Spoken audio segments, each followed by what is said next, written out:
जी हां दोस्तों, आधी रात कैमरे में कैद हुए चंडीगढ़ जैसे मतदान प्रतिशत बढ़वाते और ईवीएम बदलवाते।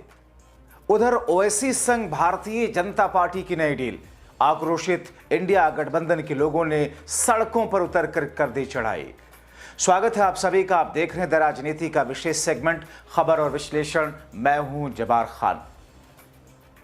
तो क्या बिहार विधानसभा चुनाव के पहले चरण के मतदान में बीजेपी एनडीए इतना पिछड़ चुकी है कि उसे अब सब कुछ वही करना पड़ रहा है जो हरियाणा और महाराष्ट्र के विधानसभा चुनाव में किया गया था? आखिर ईवीएम बदलवाने के वो कौन से वीडियोस सामने आए जिसने तहलका मचा दिया? आखिर वोटिंग प्रतिशत अचानक से फिर से क्यों चुनाव आयोग ने बढ़ा दिया या उसे बढ़वा दिया गया है? मगर इस बीच में बीजेपी ने क्या किसी तरह की कोई डील ओवैसी से कर ली? दोस्तों, क्या है पूरा का पूरा माजरा, आपको विस्तार से समझाते हैं। दोस्तों, चुनाव आयोग ने पहले चरण के मतदान का जो प्रतिशत जारी किया था उसे बढ़ा करके नया आंकड़ा जारी कर दिया। नया आंकड़ा आते ही खलबली से मच गई। चुनाव आयोग पर महाराष्ट्र हरियाणा की तरह धांधली कराने के आरोप लगे। एक तरफ तो चुनाव आयोग ने पहले चरण के मतदान खत्म होने के तीसरे दिन अचानक वोटिंग प्रतिशत बढ़ाया और दूसरी तरफ स्ट्रांग रूम, मतलब जहां पर मतदान के बाद में ईवीएम रखी जाती हैं, जहां सीसीटीवी कैमरे मतगणना होने तक एक सेकंड के लिए बंद नहीं होते, मगर फिर भी अचानक सीसीटीवी कैमरे बंद कर दिए जाते हैं और वहां से गाड़ियां निकलती दिखती हैं। इसके अलावा एक और साजिश इस चुनाव में मोदी शाह ने, जिससे मुसलमानों के वोट को बिखेरा जा सके, लोगों को उसकी तरफ उनका ध्यान भी न जाए। सब कुछ क्या कैसी डील रही, सब कुछ एक एक करके आपको बताते हैं। सबसे पहले आपको वोटिंग प्रतिशत क्यों बढ़ाने की जरूरत पड़ी और क्यों बढ़ाया गया दिखाते हैं। दोस्तों, चुनाव आयोग ने जो नया आंकड़ा जारी किया है उसमें वोट प्रतिशत को करीब करीब 1% तक आगे खिसकाने का प्रयास किया। हालांकि 1% वो बढ़ा नहीं पाए पूरा।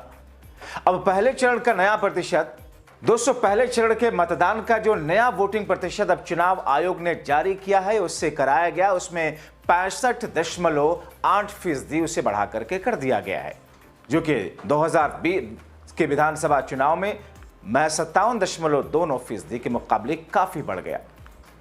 अब नए आंकड़े पर हंगामा है। फिर से चुनाव आयोग कटघरे में खड़ा है। वजह साफ है। दरअसल चुनाव आयोग बाद में वोटिंग प्रतिशत में धांधली कैसे कराता है, दोस्तों आपको जल्दी से बता देता हूं। आप जानते हैं कि किस तरीके से 9 बजे, 11 बजे, 1 बजे, 3 बजे, 5 बजे का वोटिंग प्रतिशत वक्त पर आता रहता है और बाद का वोटिंग प्रतिशत उसी में धांधली की जाती है। जबकि दोस्तों 5 बजे तक जो लोग लाइन में लग जाते हैं, यानी कि चूंकि वोटिंग का टाइम 5 बजे होता है इसलिए कह रहा हूं, 5 बजे तक जो लोग लाइन में लग जाते हैं उनको वोट करने का अधिकार होता है, चाहे रात के 8 बजे, 10 बजे, 11 बजे, 12 बजे, जितने लोग भी आ जाएंगे। और उसकी एक प्रक्रिया है कि जितने लोग आ गए गेट के अंदर उन सब से वोट डलवाया जाएगा, मगर उनकी काउंटिंग की जाएगी। पीठासीन अधिकारी उनकी काउंटिंग कराएगा कितने लोग हैं। काउंटिंग आगे से नहीं पीछे से होती है ताकि उनके आगे कोई आकर के खड़ा ना हो सके, पता रहे।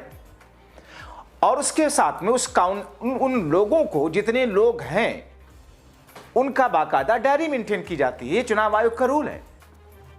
यानी कि दोस्तों 5 बजे तक जैसे वोटिंग प्रतिशत आया और 5 बजे के बाद वोटिंग प्रतिशत खत्म होने तक जितने लोग हैं उतने लोगों का वोट तो कास्ट होना अंदर।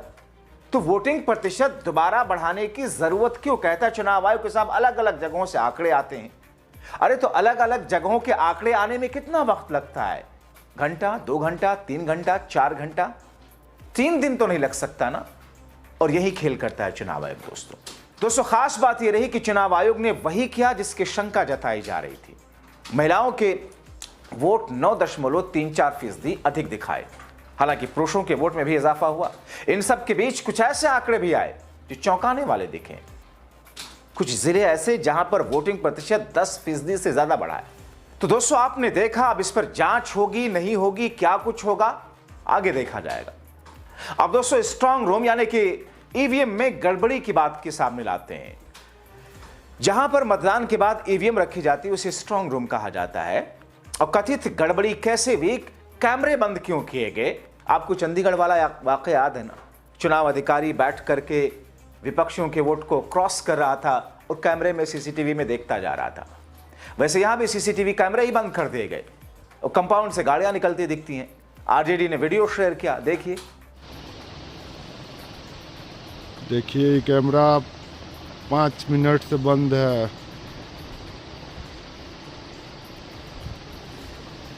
129 महनार विधानसभा का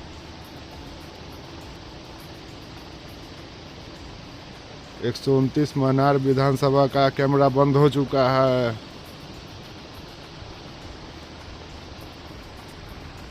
नाइट का 11:53।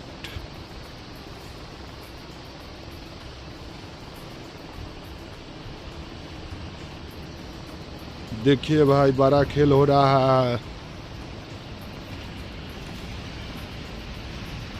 देखिए पिकअप निकल रहा है, यही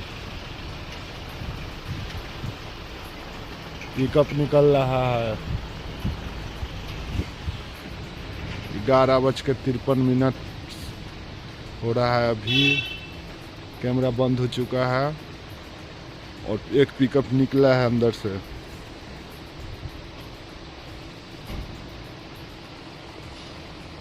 सुनो भाई, कैमरा बंद है। वो तो कोई मतलब नहीं है? अपना अपना तो है, ये है। अपन बंद हो जाते तो हम धुआं कर देवे। यही करिए कंट्रोल रूम में कल हुआ तले खेला शुरू कर दे। अब दोस्तों, आपको बीजेपी के एक और हथकंडे के बारे में बताते हैं, कैसे मुसलमानों के वोट बांटने के लिए सुपारी दे रखी है। दरअसल अपनी बी टीम के जरिए मुसलमानों का वोट बांटना, यह बीजेपी का एक मिशन हमेशा रहा है। और ऐसे में ओवैसी से बेहतर कौन फिट हो सकता है। वैसे वही चुनाव लड़ते हैं जहां मुस्लिम आबादी ज्यादा है, ताकि महागठबंधन का वोट काट सकें। यकीन नहीं आता तो ये बयान सुनिए, खुलासा देखिए। के गढ़ में खाली जहां 80% मुसलमान है वहीं 70% मुसलमान है वहां, और जहां कमजोर मुसलमान है वहां हम भी राजनीति करते हैं। वो 1985 से 5 बार विधानसभा सदस्य रहे और तीसरी बार लोकसभा के सदस्य। गूगल में अपने नौजवानों को हमारे जाने के बाद खुलवाइएगा, गाजीपुर 10% मुसलमान है, खोल के देखो। 9% से तरक्की होके हो गया है 9.5% या 10%। जहां 91% गैर मुस्लिम है। हिम्मत है, पर्चा भरवा देगा। और 50 साल से राजनीति कर रहा हूं। मैं भी हूं, मेरे बड़े भाई सिद्दतुल्लाह साहब भी विधायक, मेरा छोटा भाई मुख्तार अंसारी, जिसको साजिश करके पिछले साल इसी डबल इंजन की सरकार ने 18 साल जेल में रख करके, अजियत दे करके, धोखा कर करके, रमजान के महीने में शहरी में उनके जहर मिला करके खिला दिया। उनका बेटा भी विधायक है, बड़े भाई सिद्दतुल्लाह अंसारी का भी विधायक है। जितनी पूरी पार्टी में विधायक होंगे, अकेले हमारे घर में विधायक। तो हम कहें कि अब हिंदुस्तान भर का मुसलमान हमें वोट दे। जहां कमजोर मुसलमान है उनकी वकालत कौन करेगा। आप कहते हो कि तेजस्वी हमके कुल छोड़ के सीमांचल कहां है, वहां जहां ढेर मुसलमान बड़ा कुल हमारा कहां है। भैया क्या होगा, तुम क्यों दे तुमको। तुम तेलंगाना जाओ, तुम आंध्र प्रदेश जाओ। अगर हमें अपनी क़यादत पैदा करना है तो बिहार में है, उनसे बड़े बड़े नेता हैं अक़लियतों के बीच में, जो कायद की हैसियत से खड़े हो सकते हैं। अब्दुल बारी सिद्दीकी साहब नहीं है, 75 से राजनीति में है, उनसे सीनियर तो कोई नहीं है। अगर हर जगह इस तरह से फिरकाबंदी के नाम पर समाज को बांटा जाएगा तो जो आरएसएस कर रही है वही हम भी करेंगे। इस नाजुक मौके पर होश में आइए। एक वोट भी बचेगा तो फायदा मोदी को होगा, फिरका परस्त ताकतों को होगा, उनकी जमात कतार के लोग जीतेंगे। बस गला काटने का एक कानून बनाना बाकी रह गया, बाकी सब बना चुके। आपके मुस्तकबिल का, आपके बच्चों के मुस्तकबिल को मिट्टी में मिलाने का अब एक वोट की ताकत है। इससे पहले मैंने आपको अपने ही शो में कल दिखाया था दोस्तों कि कैसे राहुल के कमांडर ने मोदी शाह की बी टीम की पोल खोल दी थी। यकीन ना आए, खुलासा देख लीजिए, सुन लीजिए कैसे दाढ़ी टोपी में वो 15 मिनट वाले बंधु बीजेपी के एजेंट की तरह काम कर रहे हैं। और तो और ढाका में मैं कल अपील करके आया हूं, चुनाव प्रचार करके आया, वहां मोतियूर रहमान साहब जैसी बड़ी शख्सियत के बेटे फैसल रहमान को हराने के लिए भाजपा का एक एमएलए है, उसके सगे भाई राणा रंजीत को टिकट दिया है और वहां जाकर के कह रहे हैं कि फैसल रहमान को हरा करके राणा रंजीत को जिता करके क़यादत खड़ी करो। कैसे क़यादत खड़ी होगी बताओ ना मुझे। आंख खोलो अपनी। सियासत जज्बात का नाम नहीं है, होशमंदी और अक्लमंदी का नाम है। मरहम के लालच में अपनी दुखती रग का पता दुश्मनों को देना समझदारी नहीं है, बेवकूफी है। लड़ाई बहुत बड़ी है, लड़ाई बहुत बड़ी है कटलबाड़ी वालों। दो ताकतें हैं। एक ताकत वो है जो कह रही है कि जब चाहेंगे तुम्हारा घर गिरा देंगे, जो कह रही है कि जब चाहेंगे तुम्हें उठाएंगे जेल में डाल देंगे। और इस तरफ एक ताकत खड़ी है जिसका नाम राहुल गांधी है, जो कह रहा है कि मुझे अगर 4000 किलोमीटर भी पैदल चलना पड़ेगा तो मैं चलूंगा, बस एक नारा लगाऊंगा, नफरत छोड़ो भारत जोड़ो। मुझे बताओ इस मुल्क में नफरत का सबसे ज्यादा शिकार कौन है? हम हैं, तुम हो, तुम हो। कौन से चौराहे पे कौन सी भीड़, कपड़ा देख करके, लिबास देख करके क्या कर दे कोई भरोसा नहीं है। उस नफरत के खात्मे के लिए राहुल गांधी कितना किलोमीटर चला? 4000 किलोमीटर। मैं चला हूं उस इंसान के साथ, डॉक्टर जावेद चले हैं उस इंसान के साथ, हमने देखे हैं उसके पैर के छाले। जब मैं चलता था तो मुझसे लोग कहते थे मीडिया के कि इमरान साहब आप सांसद बाद में हैं, शायर पहले हैं, क्या कहेंगे?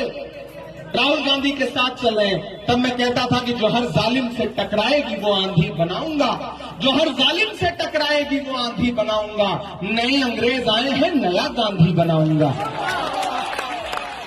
मैं चला हूं उनके साथ। और आज जब लड़ाई ये है कि भाजपा और नीतीश की सरकार हटा करके महागठबंधन की सरकार बनी है, तो हैदराबाद से एक मेहमान आकर के आपके बीच में कह रहे हैं कि हम इस बार तेजस्वी और राहुल गांधी की सरकार तो नहीं बनने देंगे। तो भैया फिर किसकी बनने दोगे? गिरिराज सिंह की, नरेंद्र मोदी की, अमित शाह की, नीतीश कुमार की, किसकी बनने दोगे? दो ही आदमी रेस में है। तो ऐसे में दोस्तों अब एक बार फिर से चुनाव आयोग कटघरे में है। एक बार फिर से भारतीय जनता पार्टी की रणनीति या कथित साजिश जिसका पर्दा फाश हुआ है। आगे होगा क्या, इंतजार करना होगा। आप क्या कहते हैं? अपनी राय कमेंट बॉक्स में जरूर लिखें। शुक्रिया।